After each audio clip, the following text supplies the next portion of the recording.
OKI. En octobre 2017, les États-Unis avaient besoin d'un simple nul pour valider leur billet pour la Coupe du Monde en Russie. Ils ont joué à Trinidad et Tobago, une équipe déjà éliminée, sans aucun enjeu, sur une pelouse défoncée d'un stade qui ressemblait davantage à un terrain communal qu'à une enceinte internationale. Et ils ont perdu 2-1. Pendant ce temps, Panama marquait un but qui, selon les images, n'avait très probablement pas franchi la ligne. Et le Honduras écrasait le Mexique 3-2, ce qui signifiait que les États-Unis, pour la première fois depuis 1986, n'allaient pas à la Coupe du Monde. Bruce Arena a démissionné 3 jours plus tard. Sunil Gulati, le président de la Fédération américaine, a décidé de ne pas se représenter. Et dans tout le pays, une même question circulait dans les médias, les talk-shows et les discussions de comptoir. Le football américain était-il condamné à rester un sport de seconde zone pour toujours? Ce soir-là, à Couva, est devenue la nuit la plus sombre de l'histoire du football américain. Mais ce que personne n'avait compris encore, c'est que cette humiliation allait changer absolument tout. Car voyez-vous, il y a une chose que les gens oublient souvent sur les États-Unis et le football. Le pays n'a jamais vraiment détesté ce sport par nature. Ce qu'il n'avait pas, c'était une raison de croire. Et ça fait toute la différence. Réfléchissez-y. En 1988, quand la FIFA a annoncé que la Coupe du Monde 1994 se jouerait aux États-Unis, toute l'Europe a failli avaler son café de travers. Johan Cruyff avait déclaré que c'était une catastrophe. Plusieurs fédérations européennes avaient fait des pieds et des mains pour inverser la décision. La logique était simple. Pourquoi organiser le plus grand événement sportif de la planète dans un pays où le football était classé derrière le baseball, le basketball, le football américain et parfois même la lutte? Ce n'était pas juste du scepticisme, c'était de la condescendance à l'état pur. Mais en fait, ce scepticisme avait quelques bases solides. À cette époque, les États-Unis n'avaient pas qualifié une seule équipe masculine pour un mondial depuis 1950, soit un vide de 40 ans. 40 ans sans participer à la plus grande compétition du monde. Pour contextualiser, en 40 ans, le Brésil avait remporté 3 Coupes du Monde, l'Allemagne 2, l'Italie 2. Pendant ce temps, les Américains regardaient ça à la télévision comme on regarde un sport dont on n'est pas vraiment sûr de comprendre les règles. Quoi qu'il en soit, tout a changé le 19 novembre 1989, dans ce même pays de Trinidad et Tobago qui allait, 28 ans plus tard, leur blesser l'âme.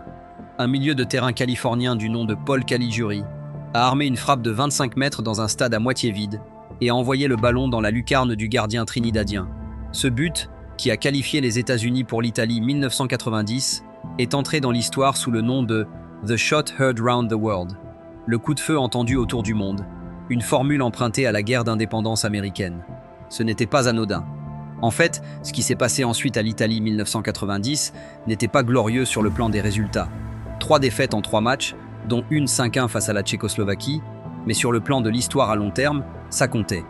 Ça comptait parce que ça prouvait que les Américains pouvaient être là, que le niveau existait, et que la prochaine étape était d'organiser la chose chez eux pour que le reste suive. Et le reste a suivi.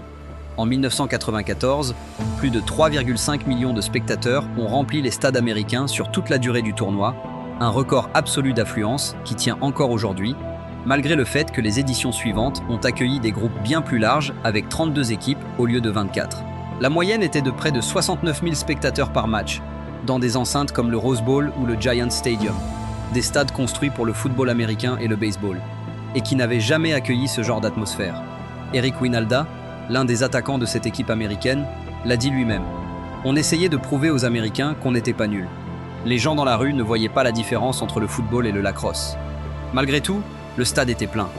L'équipe nationale a passé le premier tour pour la première fois depuis 64 ans, avant de perdre 1-0 face au Brésil en 8e de finale, dans un match nettement plus serré que le score ne l'indique, avec les Brésiliens qui évoluaient en supériorité numérique depuis la première mi-temps. Ce qui compte, c'est que ce tournoi a produit quelque chose d'irremplaçable. Une génération d'enfants qui, pour la première fois, regardaient le football et se reconnaissaient dedans. Landon Donovan l'a dit clairement des années plus tard. Avant 1994, je ne savais même pas que la Coupe du Monde existait. Je ne connaissais rien au football. Lui, celui qui allait devenir le meilleur buteur de l'histoire des États-Unis à l'époque. La personne qui incarnerait le football américain pendant une décennie entière avait découvert ce sport en regardant les matchs de 1994 depuis son salon de Redlands, Californie. Et c'est précisément là que la FIFA avait vu juste. Parce que la condition posée à l'attribution du tournoi était que les États-Unis lancent une ligue professionnelle digne de ce nom. Major League Soccer a donc démarré en 1996, 2 ans après la Coupe du Monde, avec 10 équipes, des contrats modestes et des stades empruntés à d'autres sports. ce n'était pas brillant au départ.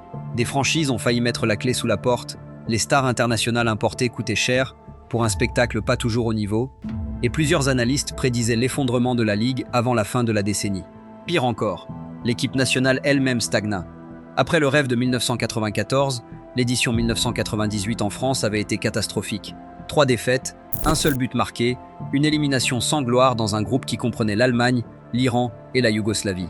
Les États-Unis avaient fini bon dernier. Et quand Tab Ramos, l'un des joueurs de 1994, a évoqué ce tournoi des années après, il a simplement dit « Personne ne savait même qui nous étions. Le staff des médias ne comprenait rien au football. C'était un sport étranger. » Quoi qu'il en soit, là où tout le monde voyait un désastre, il y avait en réalité des graines qui germaient discrètement. La MLS continuait de recruter des jeunes joueurs américains et de les former dans des académies qui n'existaient pas 10 ans plus tôt. Et au Mondial 2002 en Corée du Sud et Japon, tout a basculé d'un coup. Les États-Unis ont battu le Portugal 3-2 dans les phases de groupe, ce qui était déjà proprement ahurissant pour un pays qu'on pensait condamné à jouer les figurants. Puis ils ont tenu 0-0 contre la Corée du Sud dans une ambiance électrisante à Daegu, avant de renverser la situation contre la Pologne pour finir deuxième du groupe. En huitième de finale, face au Mexique, leurs grands rivaux continentaux qui les avaient dominés pendant des décennies, Brian McBride et Landon Donovan ont marqué dans une victoire 2-0 qui a laissé la moitié de la CONCACAF sous le choc. Ils se sont finalement inclinés 1-0 face à l'Allemagne en quart de finale, et ce quart de finale, c'est important de le dire, est resté pendant 20 ans le meilleur résultat de l'histoire moderne du football américain. En fait, ce que ce Mondial 2002 a produit de plus durable, ce n'est pas le résultat sportif. C'est la confirmation que le chemin vers la compétitivité internationale était traçable. Et Landon Donovan, 20 ans à l'époque, venait d'en devenir le symbole. Donovan était un phénomène. Repéré par la fédération américaine à 14 ans, il avait signé à Bayer Leverkusen à 16 ans avant que les Allemands réalisent qu'ils ne savaient pas vraiment comment gérer un adolescent américain loin de chez lui, seul dans un pays dont il ne parlait pas la langue. Il s'était retrouvé à dormir dans un appartement vide pendant des semaines, sans meubles, sans internet, avec pour seule occupation d'aller s'entraîner et de rentrer. Bayer l'avait prêté au San Jose Earthquakes en MLS, et là, dans un stade qui ressemblait plus à celui d'une équipe de 3e division européenne qu'à autre chose, il était devenu en l'espace de 2 saisons le joueur le plus excitant d'Amérique. Malgré tout, la vraie consécration au niveau international, le moment où le reste du monde a relevé la tête et a dit « Attends, ce gamin est pour de vrai », c'était à la Coupe du Monde 2010 en Afrique du Sud. Le contexte était dingue. Les États-Unis avaient besoin de battre l'Algérie lors du dernier match de groupe, sinon c'était l'élimination. La partie s'était jouée pendant 89 minutes sans que les Américains ne marquent, malgré des occasions franches ratées, malgré un but annulé en première mi-temps, malgré la pression croissante d'une nation entière qui regardait depuis ses canapés. Et puis, à la 91e minute, Landon Donovan a suivi une frappe repoussée par le gardien et l'a poussée au fond du filet. Le stade a explosé. Les commentateurs ont perdu la voix. Et aux États-Unis, selon les données de l'Arbitron, 14 millions de personnes regardaient le match à cette heure de la matinée. Un record pour un match de football américain en semaine à ce moment-là. Ce but n'a pas juste qualifié les États-Unis pour les huitièmes de finale. Il a fabriqué de la nostalgie en temps réel, le genre de souvenir qu'une génération entière partage encore 15 ans plus tard en disant « J'étais là, je regardais, je m'en souviens exactement ». Quoi qu'il en soit, il ne faudrait pas donner l'impression que tout se passait en douceur, parce que c'est loin d'être le cas. La même équipe qui avait battu l'Espagne 2-0 en demi-finale de la Coupe des Confédérations 2009, l'Espagne, championne d'Europe en titre, la meilleure équipe de la décennie, avait perdu la finale face au Brésil, 3-2, après avoir mené 2-0. En 2014 au Brésil, les États-Unis s'étaient retrouvés dans un groupe de la mort avec l'Allemagne, le Portugal de Ronaldo et le Ghana, avaient survécu au premier tour avant de perdre 2-1 face à la Belgique en prolongation. Tim Howard avait arrêté 16 tirs ce soir-là, un record absolu pour un mondial, et le pays entier avait passé la nuit à partager des mèmes proclamant Howard secrétaire à la défense des États-Unis. C'était drôle, mais c'était aussi la preuve que l'équipe dépendait encore beaucoup trop d'un seul homme pour tenir debout. Et puis, la nuit de Couva. Le 10 octobre 2017. On revenait au point de départ.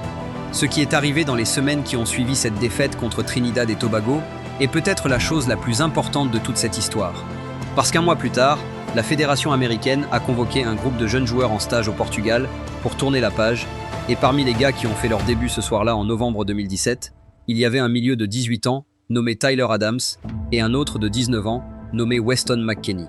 Adams a lui-même raconté plus tard Être convoqué dans ce camp juste après qu'on n'avait pas qualifié pour le mondial. Je pense que c'était un signal d'alarme pour nous deux. On savait ce qu'on devait représenter désormais. McKennie avait marqué lors de ce match de ses débuts. Adams avait été impeccable. Et quelque part dans les coulisses de ce stage portugais, un gamin de 19 ans, né à Hershey, Pennsylvanie, portant un nom de famille que les commentateurs hésitaient encore à prononcer correctement, était en train de prendre la mesure de la responsabilité qui lui tombait dessus. Christian Pulisic venait de passer sa deuxième saison au Borussia Dortmund. Il avait remporté la Coupe d'Allemagne en entrant comme remplaçant à la mi-temps de la finale et en contribuant au but décisif, et il était, à 17 ans, devenu le plus jeune joueur à marquer en Bundesliga sous le maillot du Borussia depuis des années. Mais pour les États-Unis, c'était autre chose. Il devenait l'étendard, le visage, la promesse concrète que quelque chose de différent était en train d'arriver. Ce qui a suivi, c'est une reconstruction totale. Greg Berhalter a été nommé sélectionneur en décembre 2018 avec une seule mission, aller chercher la qualification pour le Mondial 2022 et ne pas rejouer la tragédie de Couva. En fait, pendant 3 ans, il a fait justement ça, avec ce noyau de jeunes joueurs qui grandissaient tous en même temps dans les meilleures ligues d'Europe. Pulisic à Chelsea, McKennie à la Juventus, Adams au RB Leipzig, Gio Reyna au Borussia Dortmund, Timothy Weah à Lille. C'était une génération entière qui avait grandi en regardant les images de 2002 et de 2010, et qui était maintenant en train de jouer en Ligue des Champions le mercredi, avant de représenter l'équipe nationale le week-end suivant. La qualification pour le Qatar 2022 s'est faite sans faux pas majeur, même si le chemin n'a pas toujours été rectiligne. Il y avait eu une défaite embarrassante au Panama en qualification, des matchs hésitants, des questions sur le système tactique de Berhalter. Mais en mars 2022, dans un match de préparation à Orlando contre Panama justement, Pulisic a inscrit un triplé dans une victoire 5-1 qui a brusquement clos le débat sur le niveau de l'attaque américaine. Et au Qatar, les États-Unis ont confirmé qu'ils n'étaient plus là pour faire de la figuration. Ils ont tenu 0-0 face à l'Angleterre dans un match où Tyler Adams, le capitaine à 23 ans seulement, a neutralisé Jude Bellingham et Declan Rice comme si c'était des entraînements. Pulisic a marqué le but qui a battu l'Iran en fin de match, se jetant dans un duel à ras de terre face au gardien et recevant un coup de genou dans l'estomac au moment de pousser le ballon au fond. Il a terminé la mi-temps à l'hôpital, a rejoint les vestiaires à la pause et a joué la seconde période malgré tout. Les États-Unis avaient gagné 1-0 et s'étaient qualifiés pour les huitièmes de finale. 12 millions de personnes avaient regardé ça en direct sur Fox Sports, le match de football le plus regardé de l'histoire américaine en semaine jusqu'à ce moment. Pire encore pour ceux qui espéraient que ça s'arrêterait là, en huitièmes de finale face aux Pays-Bas, même dans la défaite 3-1, même mené 2-0 à la mi-temps, les Américains n'avaient pas lâché. Haji Wright avait réduit l'écart à 2-1 grâce à un but de la cheville dont la trajectoire avait déconcerté tout le monde, y compris probablement Wright lui-même, avant que Dumfries ne scelle le résultat. Ce n'était pas une victoire, mais c'était une équipe la plus jeune du tournoi, moyenne d'âge 25 ans et 139 jours dans leurs 4 matchs, qui prouvait à la planète entière qu'elle serait là, et même plus que là, 4 ans plus tard. En fait, dans les 2 ans qui ont suivi le Qatar, les choses se sont quelque peu compliquées. La Copa América 2024, organisée aux États-Unis, pour mettre en appétit le public local avant le mondial à domicile, a tourné au désastre collectif. Les États-Unis ont été éliminés dès le premier tour à élimination directe, devenant la première nation hôte à sortir aussitôt dans l'histoire de la compétition. Une seule victoire en 3 matchs, une défaite face à l'Uruguay, un nul décevant face au Panama. Berhalter a quitté ses fonctions peu après. Quoi qu'il en soit, 2 mois plus tard, quelqu'un a décroché son téléphone et appelé Mauricio Pochettino.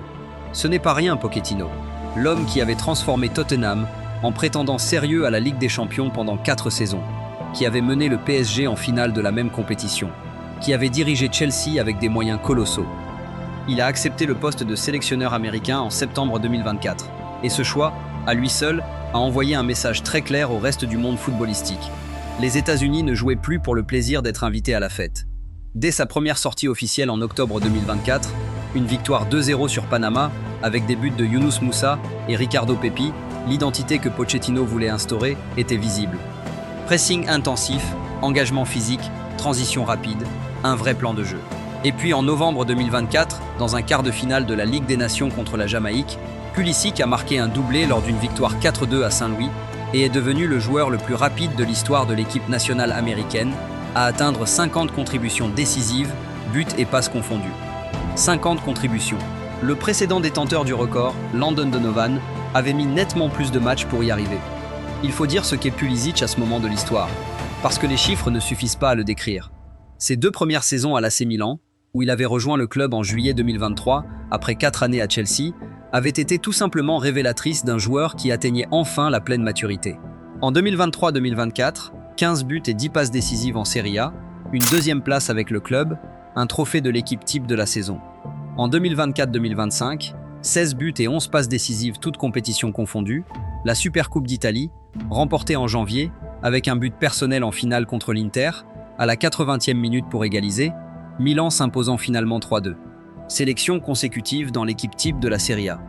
Espen avait calculé à un moment pendant la saison que ses 1,5 buts plus passes décisives hors penalty aux 90 minutes le plaçaient au-dessus d'Erling Haaland, Lamine Yamal et Kylian Mbappé sur la même période. Oui, exactement. Et pendant tout ce temps, il avait continué à porter ce groupe national sur ses épaules, comme si c'était naturel, comme si c'était simplement ce qu'on fait quand on est capitaine. Malgré tout, on lui avait quand même posé la question directement, un jour, savoir s'il ressentait le poids d'être l'espoir d'une nation entière. Et sa réponse avait été sans détour, « Je ne joue pas pour être une icône. Je joue pour gagner ». Ce n'est pas une coïncidence si c'est précisément cet état d'esprit que Pochettino a voulu insuffler à toute l'équipe dès son arrivée. Il a répété lors de sa conférence de presse de présentation une phrase qui a fait le tour de la presse américaine. « Je suis ici pour essayer d'aider et pour profiter d'un très beau voyage ensemble ». Mais derrière cette formule polissée, le message aux joueurs en privé était tout autre.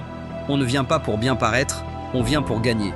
En fait, il y a quelque chose que peu de gens savent sur cette génération américaine, quelque chose qui illustre mieux que n'importe quelle statistique à quel point le football aux États-Unis a changé. Folarin Balogun, le numéro 9 de l'équipe en 2026, est né à Brooklyn de parents nigérians et a déménagé en Angleterre à 1 mois d'existence. Il a grandi à Londres, rejoint l'académie d'Arsenal à 8 ans, représenté l'Angleterre dans les équipes jeunes. Il avait tous les droits de porter le maillot des Three Lions. En 2023, il a choisi les États-Unis. Il y a 5 ans, ça semblait impensable qu'un joueur formé à Arsenal préfère l'équipe américaine à l'Angleterre. Aujourd'hui, c'est le genre de décision qui montre où se situe la dynamique dans le football mondial. Et le 12 juin 2026, à Los Angeles, devant 100 000 personnes au Los Angeles Stadium, Balogun a justifié ce choix de la manière la plus éclatante possible. Les États-Unis affrontaient le Paraguay pour l'ouverture de leur Coupe du Monde à domicile. Et dès la 7e minute, Damian Bobadilla dévie malencontreusement un centre de Weston McKennie dans son propre but. Puis, à la 31e minute, après une passe lumineuse de Pulisic depuis la gauche, Balogun ajuste une frappe du plat du pied dans le coin droit. Et en toute fin de première mi-temps, Malik Tillman, probablement le meilleur Américain sur le terrain ce soir-là, lance Balogun dans le dos de la défense paraguayenne, et celui-ci loge le ballon dans le coin opposé d'une frappe du pied gauche. 2 buts en première mi-temps, et Balogun venait de devenir le premier joueur américain à inscrire plusieurs buts dans un match de Coupe du Monde depuis 1930. Depuis 1930, 96 ans d'attente, le Paraguay a réduit le score à 4-1 en fin de match grâce à Mauricio, mais Giovanni Reina avait ajouté une 4e rose peu avant avec un tir enroulé du pied droit en prolongation du temps additionnel, si magnifique dans l'exécution que même les commentateurs paraguayens n'ont pas pu s'empêcher de l'apprécier. Quoi qu'il en soit, si quelqu'un avait encore des doutes sur la solidité de ce groupe américain, une semaine plus tard, ils ont été définitivement balayés. Face à l'Australie à Seattle, sans Pulisic, blessé au mollet lors du premier match et déclaré forfait par Pochettino la veille, les États-Unis ont gagné 2-0. Un but contre son camp australien, dès la 11e minute sur une course de Balogun depuis la gauche, puis un en-tête d'Alex Freeman juste avant la mi-temps, sur un centre dévissé de Sergiño Dest, validé après vérification VAR. Les États-Unis terminaient premiers du groupe D, qualifiés pour les 8e avant même leur dernier match contre la Turquie, et c'était la première fois depuis 1930 qu'ils gagnaient 2 matchs consécutifs dans une phase de groupe de Coupe du Monde. 2 victoires, 1930 pour la dernière fois. Et maintenant, on parle de 2026. Ce chiffre dit tout sur ce que représente cette équipe dans l'histoire du football américain. Pas une équipe qui joue pour survivre en phase de groupe. Pas une équipe qui court après l'Angleterre ou l'Allemagne en espérant un miracle. Une équipe qui s'est qualifiée en tête de son groupe, qui a inscrit 6 buts en 2 matchs, qui a tenu sans son meilleur joueur et qui continue d'avancer. Et Pulisic, lui, est toujours là, en train de récupérer dans la base américaine d'Irvine, Californie, à regarder ses coéquipiers depuis le banc de touche avec cet air qu'il a, concentré, calme, jamais vraiment décontracté, en sachant très bien que son moment n'est pas terminé. Parce que comme l'a dit Tony Meola, le gardien de 1994, il y a toujours des gens qui ne savent pas encore qui est Christian Pulisic ou Folarin Balogun aujourd'hui. Dans un mois, ils ne les oublieront plus jamais. Et c'est précisément là que commence la vraie histoire du football américain.